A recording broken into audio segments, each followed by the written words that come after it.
The first flake of snow touched her cheek like a final farewell, and Naelyn Navarro knew she would not survive the night.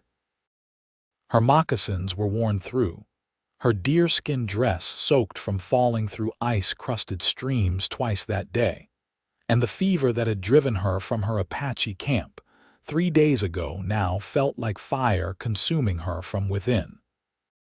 She had fled in shame after her intended husband died from a rattlesnake bite the morning of their wedding, the other women whispering that she carried bad medicine, that death followed her shadow.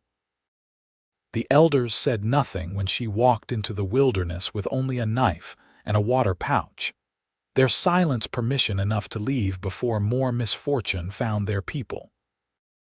Now, as the Oregon mountain pass filled with swirling white death and her legs finally gave out beneath her, Naelyn wondered if they had been right all along. She collapsed against a pine tree, bark rough against her back, and watched her breath come in shallow clouds. The storm had rolled in with vicious speed, transforming the late March afternoon into a white void where sky and earth became one. She was 19 years old, and this seemed a lonely way to meet the spirits. Her mother had died bringing her into the world. Her father had perished in a cavalry raid when she was 12. And now she would join them without ever knowing what it meant to be truly loved by someone who chose her, who saw her as more than an omen of tragedy. The cold stopped hurting after a while. That frightened her more than the pain had. Naelyn tried to stand, managed to get her knees under her, then fell forward into the snow.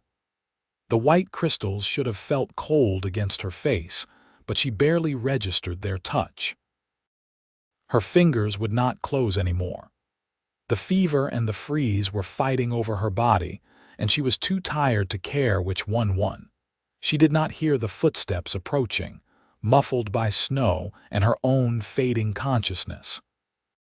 She did not see the tall figure that stopped short at the sight of her, dark against the white storm. She only felt strong arms lifting her from the ground, heard a deep voice speaking words she could not quite grasp. And then there was movement, the sensation of being carried, of warmth seeping into her from the body pressed against hers. Hadrian Ingram had been checking his trap lines when the storm hit, cursing his own stubbornness for staying out so late in the season. March in the mountains near Jordan Valley, Oregon was unpredictable, capable of summer warmth one day and deadly blizzards the next. He had been trapping and hunting these mountains for 8 years, ever since he walked away from a cattle ranch in Montana, where his father's fists spoke louder than any words of love. At 27, he had made peace with solitude, with the company of his 2 mules and the log cabin he had built with his own hands in a hidden valley where hot springs kept the ground bare, even in winter. He had expected to die alone someday, probably frozen or mauled, and he had accepted that fate as fair payment for the freedom he cherished. Finding a woman half dead in the snow had not been part of his plans.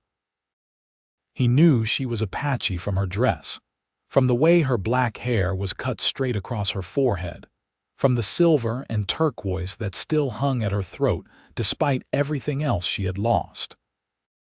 He knew he might be signing his own death warrant by taking her to his cabin, if her people came looking, if they thought he had stolen her or harmed her. But Hadrian Ingram had never been good at leaving things to die, whether they were orphaned wolf cubs or half-frozen women, and his feet carried him toward home without consulting his better judgment. The storm tried to kill them both. The wind howled like something alive and hungry, tearing at his bearskin coat, filling his beard with ice. Hadrian wrapped the woman in his coat and held her against his chest, using his body to shield her from the worst of the wind. She was burning with fever and frozen solid at the same time, shaking so hard he could feel her bones rattling. Her lips had gone blue, and when he pressed his ear to her chest, her heartbeat sounded like a bird trapped in a wooden box. "Stay with me," he said, knowing she probably could not hear him. "Stay with me and I will get you warm, I promise you that." It took him an hour to cover the mile back to his cabin, an hour of stumbling through drifts that reached his thighs, of using his walking stick to probe for hidden ravines, of praying to a God he had mostly stopped believing in that he would not drop her, that her heart would keep beating just a little longer. When he finally saw the dark shape of his cabin emerging from the white chaos, relief hit him so hard his knees nearly buckled. Inside, the fire in his stone hearth had burned down to coals, but the cabin was still warm, heated by the hot springs that ran beneath the floorboards. Hadrian kicked the door shut behind him and carried the woman directly to his bed, the only real piece of furniture he owned besides a table and 2 chairs. He laid her down on the bare fur blankets and began stripping away her wet clothing with fingers that shook from more than just cold. Her deerskin dress was frozen stiff in places, and he had to use his knife to cut it away. Beneath it she wore nothing, and he tried not to look at her body as anything but a patient who needed help, though his mind registered that she was beautiful, small and fine-boned with skin like polished copper. Her feet were the worst, toes gone black in places, and he cursed under his breath as he examined them. Frostbite, but maybe not so deep it would take the toes if he could get circulation back quickly enough. He wrapped her in every dry blanket he owned, then built up the fire until flames roared in the hearth. The cabin filled with heat, but the woman kept shaking, her teeth chattering so hard he feared she would crack them.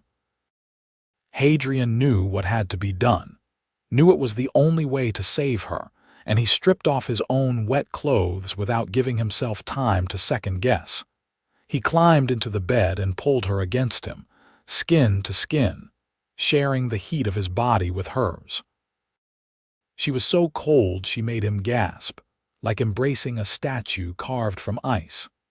He wrapped his arms around her and held her close, pressing her frozen feet between his calves, covering her back with his chest, letting his warmth pour into her. "Spring starts with you," he whispered into her hair, not knowing why those particular words came to him. "Spring starts with you surviving this night. You hear me? You do not die in my bed before I even learn your name." He did not sleep. He held her through the long hours of darkness, feeling her gradually stop shaking, feeling her skin slowly warm against his. The fever was still there, though, burning through her in waves. He pressed his hand to her forehead and found it scorching hot, then cooling, then hot again. She murmured words in Apache that he could not understand, sometimes thrashing weakly, sometimes going completely still in a way that terrified him. When dawn finally crept through the oiled hide window, gray and reluctant, Hadrian carefully extracted himself from the bed and checked her over. Her breathing was deeper, more regular. Her toes had gone from black to dark purple, which he thought was probably good.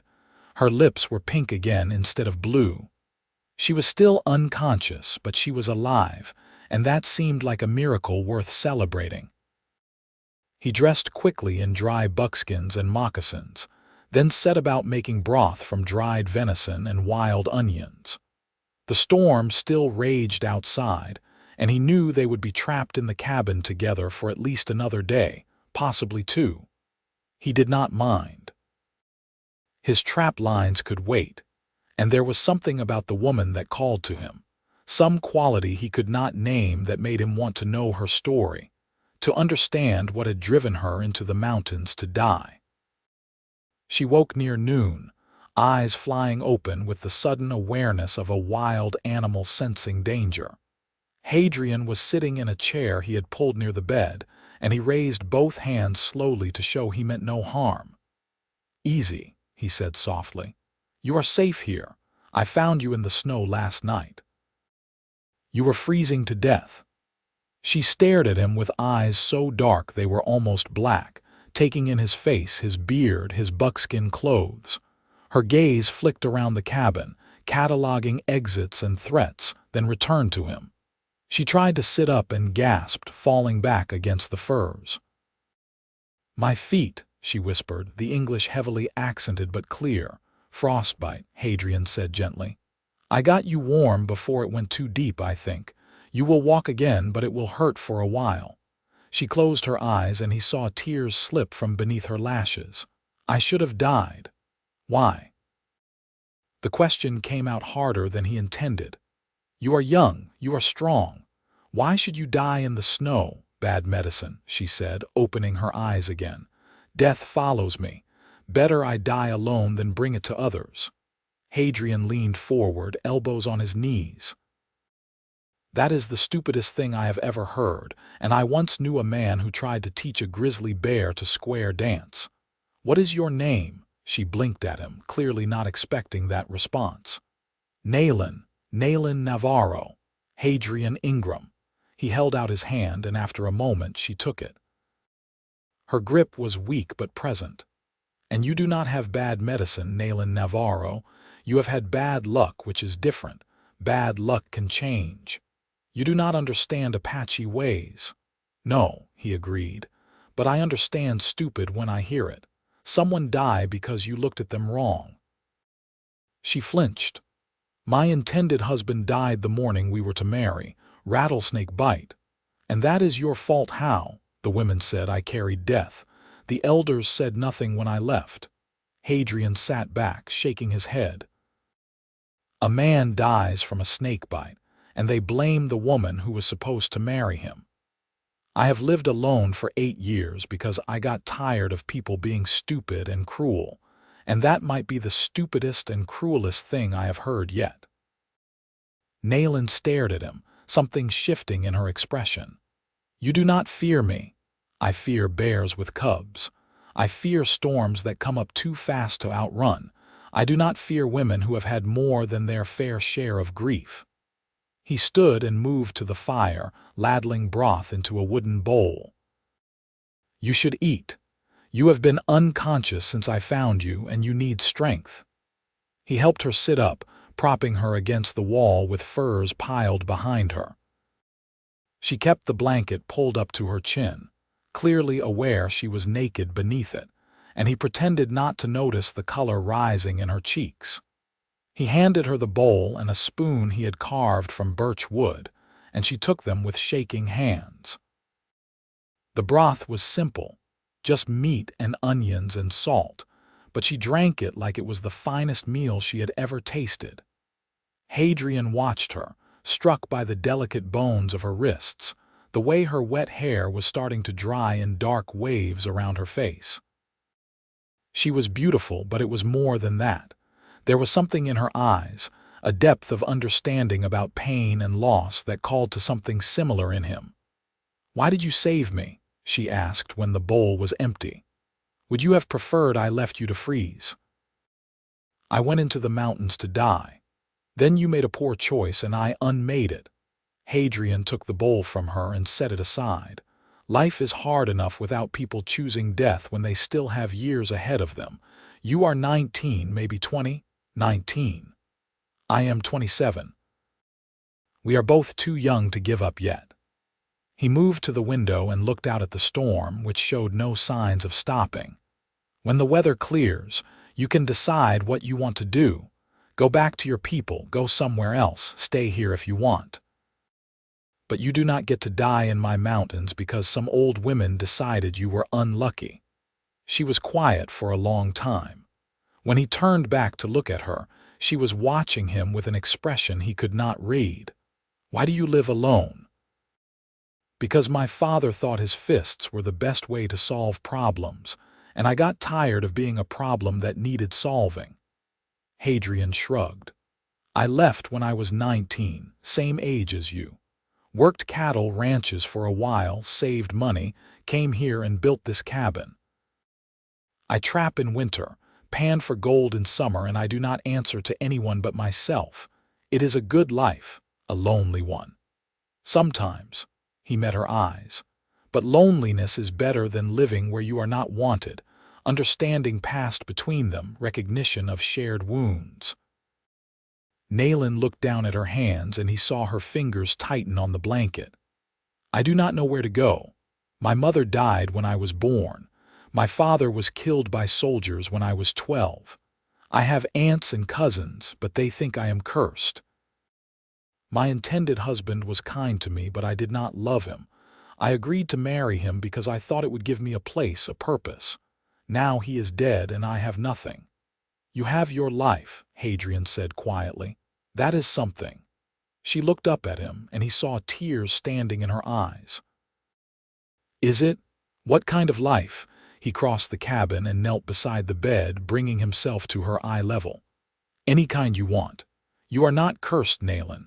You are a woman who has had people die around her, which is not the same thing at all. My mother died when I was 10, kicked by a horse. My father drank himself to death 2 years after I left. I have seen friends die of fever, of accidents, of pure bad timing. Death comes for everyone eventually. It does not follow you special. A tear slipped down her cheek, and she wiped it away angrily. The women said the spirits were angry with me. The women were frightened and looking for someone to blame. People always do that. Hadrian reached out slowly, giving her time to pull away, and gently brushed another tear from her face. But you are here now, and I am not frightened of you, and spring is coming. Spring always comes, even after the worst winters. That is what I was thinking when I found you, when I was trying to keep you alive. Spring starts with you. You surviving means spring is coming, means life wins over death. Do you understand? She nodded slowly, more tears falling now.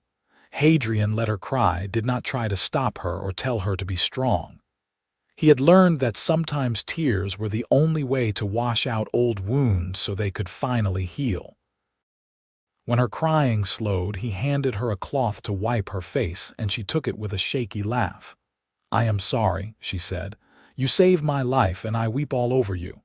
Tears are cheap. You can spill as many as you want. He stood and stretched, his back cracking. I need to check on my mules, make sure they have enough hay to get through the storm. Will you be all right alone for a few minutes? Yes. She hesitated, then added, Thank you, Hadrian Ingram, for my life, for your words, for everything. He nodded and pulled on his coat, winding a scarf around his face. The storm tried to tear the door from his hands when he opened it, and he had to throw his weight against it to get it closed again. The world outside was white chaos, and he had to follow the rope he had strung from the cabin to the small barn where he kept his mules. They greeted him with annoyed brays, and he checked their water and hay, then spent a few minutes talking to them about the woman in his cabin. I know it is complicated, he told the larger mule, a gray mare named Sadie. But what was I supposed to do, leave her to die? You would not have left her either. Sadie blew out a breath that sounded distinctly skeptical, and Hadrian laughed. You are probably right. This will end badly somehow. But at least she will be alive to see it end. When he returned to the cabin, Naelyn had fallen asleep again, exhausted by the brief conversation. Hadrian built up the fire and spent the afternoon working on a pair of moccasins, cutting and stitching thick elk hide by the light from the window. The storm finally began to ease near sunset, the wind dropping from a shriek to a moan, the snow falling in regular flakes instead of horizontal sheets. Naelyn woke when he was making dinner, and this time she seemed more alert, less feverish. He helped her sit up again and gave her more broth along with some dried berries and a piece of cornbread left over from his breakfast. She ate slowly but steadily, and he took that as a good sign. You said I could stay here if I wanted, she said suddenly. Did you mean that? Hadrian looked up from his own meal. I do not say things I do not mean. Why would you let a stranger stay in your cabin? Because it is a big cabin for one person. Because you need somewhere safe to heal. because I could use company that does not bray at me when I talk." He set down his bowl. "But I will not lie to you, Naelyn. Life here is hard. Winter is long and cold. The nearest town is Jordan Valley, and that is a 2-day ride. I hunt and trap for meat, grow what vegetables I can in summer, trade furs for things I cannot make. I have no money beyond a little gold dust I pan from the creek. This is not an easy life." "I do not need easy," she said quietly. "I need safe. I need somewhere I am not seen as cursed. Then you can stay, as long as you want." He hesitated, then added, "I will not touch you. I will not expect anything from you. You will have your own space, your own life. I just ask that you help with the work because there is plenty of it." She met his eyes, and he saw something like hope flickering there. "I can work. I am good with hides, with sewing. I know which plants to gather, how to preserve meat. My people may think I am unlucky, but they taught me well. Then we have a bargain." Hadrian held out his hand, and this time when she took it, her grip was stronger. "Welcome to your new home, Naelyn Navarro." The storm cleared that night, leaving the world buried under 3 feet of fresh snow. In the morning, Hadrian strapped on his snowshoes and went to check his trap lines, leaving Naelyn wrapped in furs by the fire. Her feet were still too damaged to walk on, but the black had faded to purple and then to angry red, which he took as a sign that she would keep all her toes. He had given her one of his shirts to wear, the hem reaching her knees, and promised to make her proper clothing from the hides stored in his barn. The trap lines had not fared well in the storm. Half of them were buried, and the few that had caught animals held only frozen corpses that foxes had already gnawed. Hadrian reset what he could and headed home, his pack light but his spirits oddly high. Having another person to talk to cook for, to share the silence with, felt good in a way he had not anticipated. He had thought he preferred solitude, but maybe what he had really preferred was avoiding the kind of people who solved problems with fists and cruelty. Naelyn was different. She understood loss and survival, and there was a quiet strength in her that called to him. When he returned to the cabin, he found her sitting up in bed with his sewing kit, carefully mending a tear in one of his shirts. She looked up when he entered, and a small smile touched her lips. It was the first time he had seen her smile, and it transformed her face from merely beautiful to something that made his chest tighten. "You do not have to do that," he said, shaking snow from his coat. "I want to. I need to feel useful." She held up the shirt, and he saw her stitches were small and even, far neater than anything he could manage. "You saved my life. The least I can do is mend your clothes." Over the following days, a routine developed between them. Hadrian would wake at dawn and check his traps, returning by mid-morning to find Naelyn awake and working on something, mending or sorting or organizing the chaos of his bachelor existence. He would make breakfast, and they would eat together, talking about small things at first, the weather and the mules and what work needed doing. Gradually, as Naelyn's feet healed enough for her to hobble around the cabin, the conversations deepened. She told him about her childhood, about learning to tan hides from her grandmother and gather healing plants from her aunts. She told him about her father, who had been a warrior and a storyteller, who had sung songs about the old days before the white men came. She told him about the night the cavalry attacked their camp, how she had hidden in a root cellar while gunfire rang above, how she had emerged to find her father dead and the soldiers already riding away. He told her about his mother, who had been kind and gentle and had tried her best to shield him from his father's rages.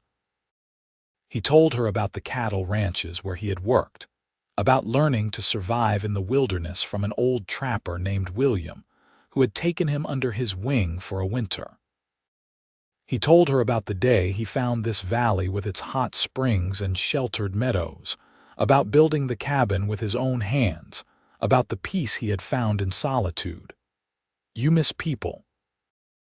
Naelyn asked one evening as they sat by the fire, her feet propped up on a stool he had made for her. "Your friends from the ranches?" "Sometimes," Hadrian admitted, "but most of them have moved on, started families, settled down. I get to Jordan Valley once or twice a year, have a drink and hear the news, and that is enough. What about you? Do you miss your people?" She was quiet for a long moment, staring into the flames. "I miss what they represented, safety, belonging. But I do not miss the way they looked at me after my father died, like I was something to be pitied. I do not miss the way the women whispered. I do not miss feeling like I had to make myself small to avoid causing problems." She looked up at him. "I do not feel that way here." "Good." Hadrian met her eyes. "You should never have to make yourself small for anyone." Something passed between them in that moment, a recognition that shifted the air in the cabin. Hadrian felt it in his chest, a warmth that had nothing to do with the fire. Naelyn must have felt it too, because she looked away quickly, color rising in her cheeks. The snow began to melt as March gave way to April. The hot springs that ran beneath the cabin created a microclimate in the valley, and green shoots began pushing up through the white crust, sooner here than anywhere else in the mountains. Naelyn's feet healed enough for her to walk, and she took to exploring the area around the cabin, always staying within sight but venturing farther each day. Hadrian made her new clothes from soft deerskin, a dress and leggings and a warm coat, and she decorated them with quillwork in patterns that made him think of birds taking flight. She was constantly busy, tanning hides and gathering early greens and helping him with the endless tasks of mountain living. But there were moments of stillness too, times when they would sit together and just exist in each other's presence. No words needed. One afternoon in mid-April, Hadrian was splitting firewood when he looked up to find Naelyn watching him from the cabin door. There was an intensity in her gaze that made him set down his axe. "What is wrong?" he asked, walking over to her. "Nothing is wrong." She stepped closer, and he could smell the sage she had been burning in the cabin, a cleansing smoke. "I have been thinking about what you said, about spring starting with me, about life winning over death. Yes, I have been dead inside for a long time, Hadrian. Even before I went into the mountains to die, I think I was already gone, going through motions, agreeing to marry a man I did not love because it was easier than fighting." She reached out and placed her hand over his heart, and he went very still. "But you brought me back. You made me want to live again. You made me feel like maybe I am not cursed, like maybe I deserve to be happy." He covered her hand with his, holding it against his chest. "You do deserve to be happy, Naelyn. You deserve every good thing life can offer. So do you." She looked up at him, and he saw his own longing reflected in her eyes. "You live alone because you think you are protecting yourself from being hurt again, but you are hurting anyway. You are just doing it in solitude." "Maybe," he admitted, "but I am good at solitude. You do not have to be." She moved closer until they were nearly touching. "We could be good at this together, being alive together, being happy together." Hadrian felt something crack open in his chest, some wall he had built years ago crumbling under the weight of her words. "I am not easy to live with. I get moody and silent sometimes. I work too hard and talk too little. I get scared that bad things will happen if I let myself be happy. I wake up sometimes thinking I am cursed." She smiled up at him, and it was like watching the sun rise. "We can be difficult together." He laughed, the sound rusty from disuse, and cupped her face in his hands. Her skin was warm and soft, and when he bent to kiss her, she rose on her toes to meet him halfway. The kiss was gentle at first, exploratory, and then it deepened into something that made his blood sing. She tasted like spring water and hope, and when he pulled back, they were both breathing hard. "Spring starts with you," he whispered against her lips. "And I think maybe summer and fall and winter do too." She kissed him again, fierce and certain, and he wrapped his arms around her and held her close. The sun was warm on his back, and somewhere nearby a bird was singing, and for the first time in 8 years, Hadrian Ingram did not feel alone. They married in June, on a day when the meadow was filled with wildflowers and the creek ran high with snowmelt. There was no preacher, no witnesses except the mules and a red-tailed hawk that circled overhead. They spoke vows they wrote themselves, promising to be true and kind and to face whatever came together. Hadrian gave Naelyn a ring he had hammered from a gold nugget, and she gave him a bracelet she had woven from horsehair and decorated with beads she had carved from bone. They drank whiskey from a shared cup and danced to music only they could hear, and when night fell, they made love in the cabin with the windows open to the summer air. The seasons turned, and their life together found its rhythm. Hadrian taught Naelyn to shoot his rifle and to read from the few books he owned. She taught him Apache words and songs, and how to weave baskets so tight they could hold water. They worked side by side through the summer, tending a larger garden than he had ever bothered with before, smoking fish from the creek, gathering berries from the high meadows. In fall, they rode to Jordan Valley to trade furs and gold dust for supplies, and the people there accepted Naelyn without question when Hadrian introduced her as his wife. Winter came again, and with it the storms, but they were warm in their cabin with food stored and firewood stacked high. Naelyn grew round with child as the snow piled deep, and Hadrian found himself terrified and elated in equal measure. He had never thought much about being a father, had assumed he would die alone in these mountains, but now the idea of their child, filled him with a fierce protectiveness. "What if I am like my father?" he asked one night as they lay in bed, his hand on her swollen belly. "What if I hurt our child?" "You will not," Naelyn spoke with absolute certainty. "You know what it is to be hurt, Hadrian. You would never inflict that on someone you love. How can you be so sure?" "Because I watch you with the animals. I watch how gentle you are with the mules, how you will not even kill a mouse if you can avoid it. I watch how you touch me, like I am something precious. You have kindness in you that your father never had." He wanted to believe her. Some nights he did believe her, and other nights he lay awake worrying about all the ways he might fail. But when their son was born in late February, a red-faced squalling thing with a full head of black hair, Hadrian looked down at him and felt only love, uncomplicated and absolute. They named him Henry, after Hadrian's mother whose last name had been Henderson before she married. He was a strong baby, loud and demanding, and Naelyn took to motherhood like she had been born for it. Hadrian would watch her nursing their son or singing to him in Apache, and he would feel his throat tighten with an emotion he could barely name. "I never thought I could have this," he told her one night when Henry was a few weeks old, asleep in the cradle he had carved from pine. "A family. A home that feels like more than just a place to sleep." "Neither did I," Naelyn said softly. "I thought I was meant to be alone, to bring misfortune to anyone who got close to me.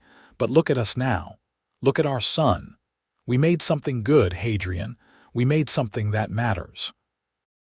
He pulled her close and kissed her forehead. "Spring started with you. Everything good in my life started the night I found you in the snow."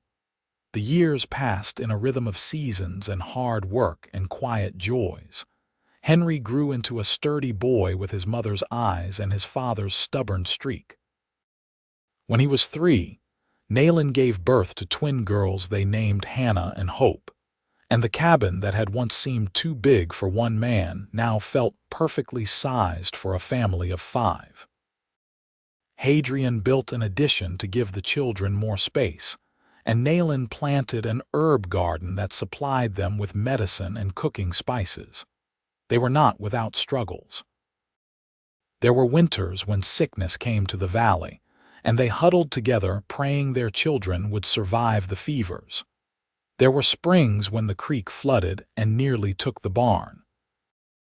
There were summers when the hunting was poor, and they had to make their supplies stretch farther than seemed possible.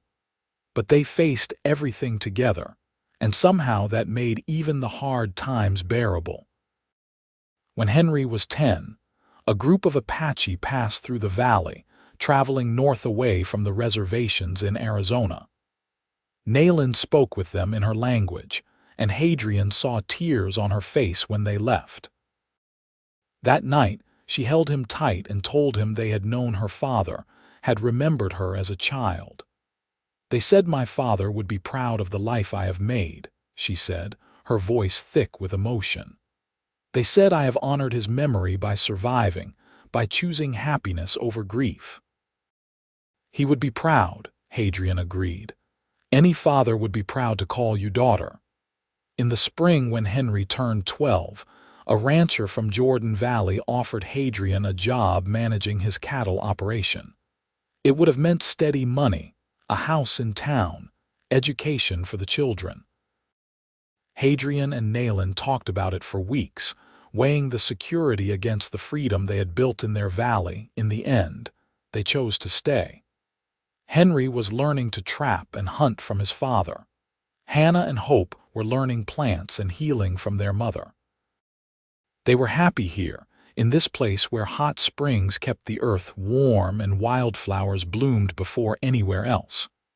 They were happy with the life they had built from nothing, from a night when death almost won and love decided otherwise. On a warm evening in late March, 20 years after Hadrian had found Naelyn dying in the snow, they sat together on the porch he had built the previous summer. Their children were inside, the twins helping Henry prepare dinner because their parents had taught them that work was shared equally in their family. The sun was setting over the mountains, painting the sky in shades of gold and rose, and the first spring flowers were opening in the meadow. "Do you ever regret it?" Hadrian asked, his arm around Naelyn's shoulders. "Staying here instead of going back to your people or moving to a town?" "Never." She leaned into him, and he felt the familiar warmth of her body against his. "This is where I came back to life. This is where I learned that I was not cursed, that I could be loved and love in return. Why would I regret that? Just checking." He kissed the top of her head, breathing in the sage scent of her hair. "I think about that night sometimes, how close you came to dying. How easily I could have missed you in the storm. But you did not miss me." She turned to look up at him, and he saw the same love in her eyes that had been there the day they married, undiminished by time or hardship. "You found me. You saved me. You gave me a life I never thought I could have." "We saved each other," Hadrian said quietly. "I was dying too, just more slowly. Dying of loneliness and convincing myself it was freedom. You taught me the difference." Inside, they could hear their children laughing about something, Henry's deeper voice mixing with the twins' higher ones. The sound made Hadrian smile. He had given them something he never had, a childhood without fear, a home full of love and laughter. That alone seemed worth every hardship, every sacrifice. "Spring starts with you," Naelyn said, repeating the words he had spoken over her that first night. "I never forgot that. Even when I was too fevered to understand much else, those words stayed with me. They gave me something to hold on to." "I meant them," Hadrian said. "I still do. Every spring that comes, I think about how it began with you surviving. How every good thing in my life grew from that single moment." She kissed him, soft and sweet, and he pulled her closer. The sun finished setting, stars beginning to appear in the darkening sky, and somewhere in the meadow a nightbird began to sing. 20 years, Hadrian thought. 20 years of marriage, of children, of building a life together. It had not always been easy, but it had always been worth it. The children called them in for dinner, and they went inside to find the table set and food waiting. Henry had made venison stew, and the twins had baked bread that was only slightly burned on the bottom. They ate together, sharing the day's news and making plans for tomorrow's work. Hannah wanted to check the trap lines with her father. Hope wanted to gather willow bark with her mother for medicine. Henry wanted to start breaking the new colt they had traded for last fall.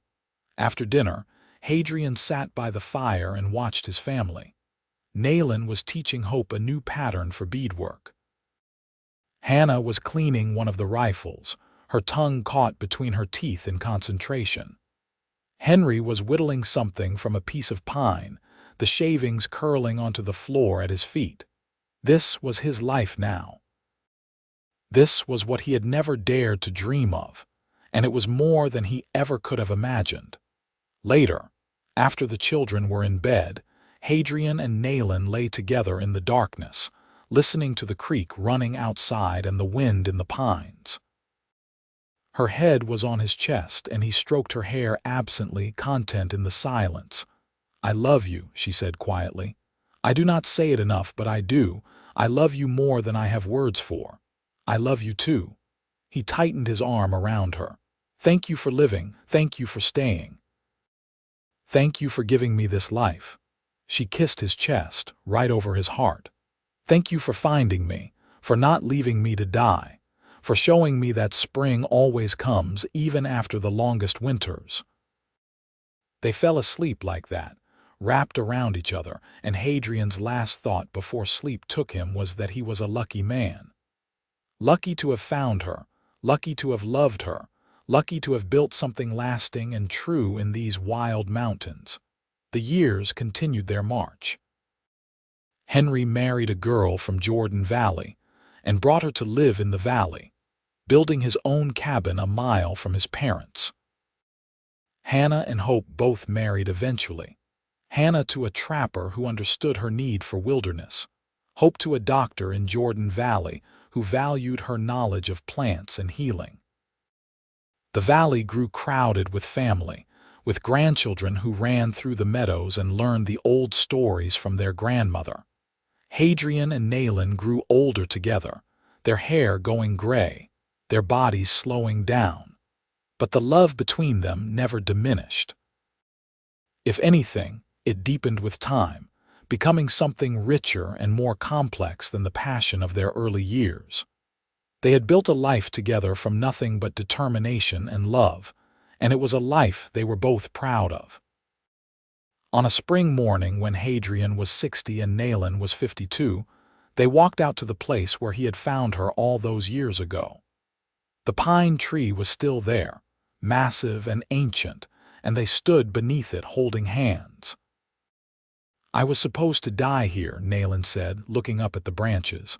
"I had given up. I thought death was all I had left." "But it was not," Hadrian said. "Life had so much more to offer you, to offer us both." "Spring started with me," she said softly, "but it bloomed because of you. Because you chose to save me, to give me a place to heal, to love me when I thought I was unlovable." Hadrian turned her to face him, cupping her face in his weathered hands. "You were never unlovable. You just needed someone who could see past the grief to the strength beneath. And I needed someone who could do the same for me." They kissed beneath the pine tree, surrounded by wildflowers and new grass, and it felt like coming full circle. From death to life, from loneliness to love, from winter to eternal spring. They had made a life worth living, and they had done it together. When they returned to the cabin, their grandchildren were waiting, a dozen of them ranging from babies to teenagers. They wanted stories about the old days, about when their grandparents first met, about how the valley used to be. Hadrian and Naelyn sat on the porch and told them about the storm, about the rescue, about the words that had saved a life. "Spring starts with you," the oldest grandchild repeated thoughtfully.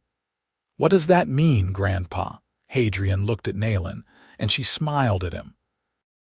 It means that no matter how dark things get, no matter how impossible life seems, spring always comes eventually. It means that one person choosing to live, to fight, to love, can change everything. It means that beginnings are possible even in the darkest moments, if you are brave enough to reach for them. The children listened, their eyes wide, and Hadrian hoped they would remember, hoped they would carry forward the lesson he and Naelyn had learned in blood and snow and love. That life was precious, that love was worth fighting for, that spring always came if you lived long enough to see it. As the sun set on another day in the valley, Hadrian pulled Naelyn close and watched their family. 3 children, a dozen grandchildren, and more love than he had ever thought possible. It had all started with a decision to save a life, to refuse to let death win, to believe that spring could start with one frozen woman and one lonely man choosing to save each other. No regrets. He asked quietly. Not a single one, Naelyn replied. This life, this family, this love, it is everything I never dared to hope for. It is spring eternal. Hadrian kissed her temple and held her close, watching the stars come out over the mountains. Spring had started with her, all those years ago in the snow. But it had never ended. As long as they were together, as long as they chose love and life in each other, spring would keep blooming in their valley, eternal and beautiful and worth every struggle it had taken to get here. The fire crackled in the hearth, the children's laughter filled the air, and somewhere in the distance, a wolf howled at the rising moon. It was the sound of wilderness, of freedom, of a life lived on their own terms in the mountains they called home. It was the sound of everything they had built together, and it was good. Years later, when Hadrian was 75 and his joints ached with every step, Naelyn still met him at the door each evening with a kiss and a smile. Their children were grown with children of their own, but they all still gathered in the valley for holidays and celebrations, the cabin overflowing with family and love. Henry had become the best trapper in the territory, and his children were following in his footsteps. Hannah's healing skills were known throughout the region, and people came from miles around to seek her help. Hope had opened a school in Jordan Valley, teaching children to read and write and think for themselves. We did well, Hadrian said one evening as he and Naelyn sat on their porch watching the sunset. Our children are good people. Our grandchildren are happy. We built something that will last beyond us. We built something beautiful, Naelyn agreed. She was 67 now, her hair completely gray, but her eyes were as bright as the day he had first seen them. We took our pain and our loneliness and we made it into love. Not many people can say that. No, Hadrian agreed. Not many can. They sat in comfortable silence, holding hands as the stars came out one by one. The valley was quiet except for the creek and the wind in the pines, sounds that had been the soundtrack to their life together. Hadrian thought about all the years they had had, all the moments big and small that had added up to a life. The first kiss, the wedding, the births of their children, the quiet evenings by the fire, the hard winters and the abundant summers, the laughter and the tears and the steady march of time that had brought them to this moment. You remember what you said to me that first night? Naelyn asked suddenly. When I was still mostly unconscious, spring starts with you, Hadrian said. How could I forget? Those words changed both our lives. They saved my life, she corrected gently. They gave me a reason to fight to survive. Every time I felt the fever pulling me under, I heard your voice saying those words and I held on. He squeezed her hand. I am glad you held on. I am glad you fought. I cannot imagine my life without you in it. Nor I without you. She leaned her head on his shoulder. We have been blessed, Hadrian, more than either of us deserved. We deserved every happiness, he said firmly. We both survived things that would have broken lesser people. We deserve to find each other, to build this life, to have these years together." She smiled and kissed his cheek. "You are right. We did deserve it, and we made the most of it, did we not?" "We did indeed." They stayed on the porch until the moon rose, silver and full, casting shadows across the meadow. Inside the cabin, the fire burned low, waiting for them. But for now, they were content to sit together under the stars, grateful for every day they had been given, every moment they had shared. When Hadrian was 78, he knew his time was running short. His heart had been acting up for months, and no amount of Hope's medicine or Hannah's healing could fix what age had worn down. He did not tell Naelyn, did not want to worry her, but he suspected she knew anyway. She had always been able to read him like one of his books, able to see past his walls to the truth beneath. On a warm spring day, when wildflowers covered the meadow and the air smelled of new growth, Hadrian asked Naelyn to walk with him to the pine tree where he had found her. She agreed without question, taking his arm to steady him as they made the slow journey up the hill. They stood beneath the ancient pine, and Hadrian looked at the woman he had loved for more than 30 years. She was old now, her face lined and her hair white, but to him she was still beautiful, still the woman who had taught him what it meant to truly live. "I found you here," he said quietly, "half frozen and ready to die, and I made you a promise. I promised I would get you warm, that spring would start with you." "You kept that promise," Naelyn said, tears shining in her eyes. "You have kept it every day of our lives together." "I want you to promise me something now," Hadrian said. "When I am gone, I want you to remember that spring does not end. It keeps coming, year after year. You taught me that life is precious, that love is worth fighting for. Do not forget that lesson when I am no longer here to remind you." "Hadrian," she whispered, and he saw understanding dawn in her eyes. "No, not yet. Soon," he said gently.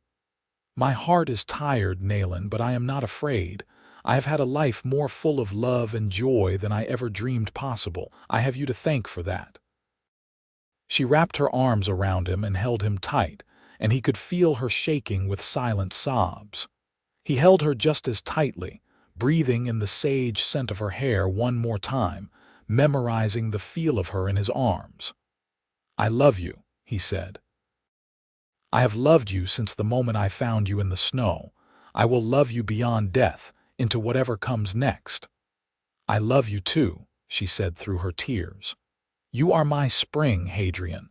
You are the reason I lived, the reason I found joy again.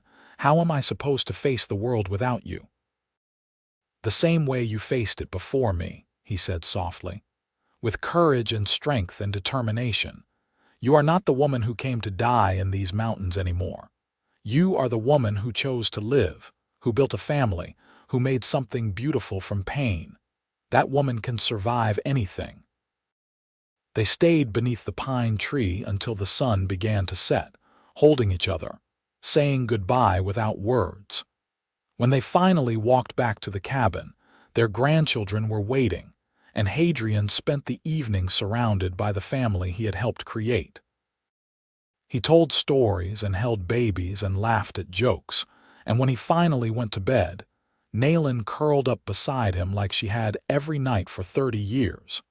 He died in his sleep 3 days later, peacefully, with Naelyn's hand in his. She woke to find him gone, and though her heart broke, she did not regret a single moment they had shared. He had given her life when she was ready to die, had given her love when she thought herself cursed, had given her a family and a home and 30 years of happiness. That was a gift beyond measure. They buried him beneath the pine tree, in the place where their story had begun. The whole valley turned out for the funeral. Children and grandchildren and great-grandchildren, friends from Jordan Valley, even a few Apache who had heard the news and come to pay respects. Naelyn spoke at the service, her voice strong despite her grief. "My husband found me dying in the snow," she said. And he told me that spring starts with me. He saved my life that night, but he did more than that. He taught me how to live again, how to love again, how to believe in happiness. He was my spring, and he always will be. And though he is gone, the spring he brought into my life continues. It continues in our children, in our grandchildren, in everyone whose life he touched. That is his legacy, and it is eternal. Naelyn lived for another 8 years after Hadrian died. She stayed in the valley, surrounded by family, teaching her grandchildren the lessons she and Hadrian had learned. She taught them about survival and love, about choosing life even when death seemed easier, about the power of one person's kindness to change everything. She told them stories about their grandfather, about the mountain man who had saved an Apache girl and ended up saving himself in the process. When Naelyn died at 75, her children buried her beside Hadrian beneath the pine tree.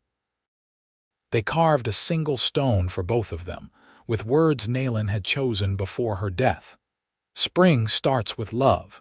Love starts with you. The valley continued to bloom year after year, home to the descendants of Hadrian and Naelyn. The story of how they met became family legend, told and retold to each new generation. The pine tree stood as a marker of where it all began, where a mountain man found an Apache girl half frozen in the snow and chose to save her, where spring began with one life saved and grew into a family, a legacy, a love that transcended death itself. And every spring, when wildflowers covered the meadow and new life pushed up through the earth, the family would gather at the pine tree and remember.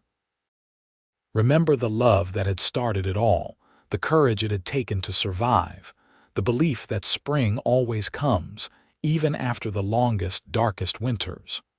Remember that one moment of compassion, one decision to save a life, could change everything.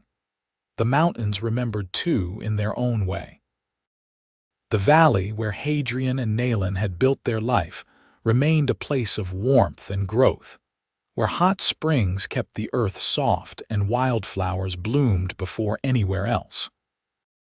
It was a place where spring came early and stayed late, where love had taken root and grown into something that would last forever.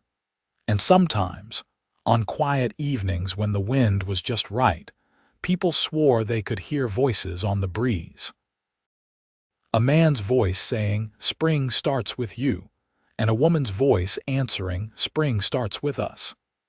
It was probably just imagination, just wind in the pines and water over rocks. But the family liked to think it was Hadrian and Naelyn, still together, still in love, still keeping their promises across the boundary between life and death. Because some love is too strong to be contained by a single lifetime. Some love changes the world, creates families, builds legacies that last for generations. And the love between a mountain man and an Apache girl, born in snow and fear, and the simple act of choosing life over death, was exactly that kind of love. Eternal, unbreakable, and as constant as spring itself.